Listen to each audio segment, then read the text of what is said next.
So the machine we have behind us is a 1908 Dolbeer steam logging machine, and its purpose was to pull logs through the forest so that they would eventually be transported to the sawmill.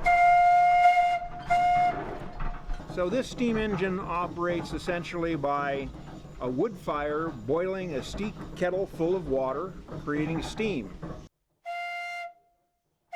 Carries a variety of whistles on it, but back in the day really it only had one whistle for purposes of communication within the forest. If there was a need for communication over the side of a hill, they would have what's called a whistle punk, a small boy that had a wire that was attached to the whistle, and he would watch the logging operation below and then pull the whistle at the right time so that the steam engineer could engage the machinery and pull the log up from an area where the engineer couldn't exactly see it.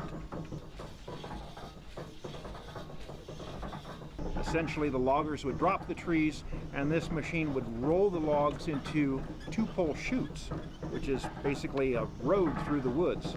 They would drag these logs through the woods, eventually dumping them into Shaver Lake. It would be gathered up by the steamboat, the Michigan, transported over to the sawmill.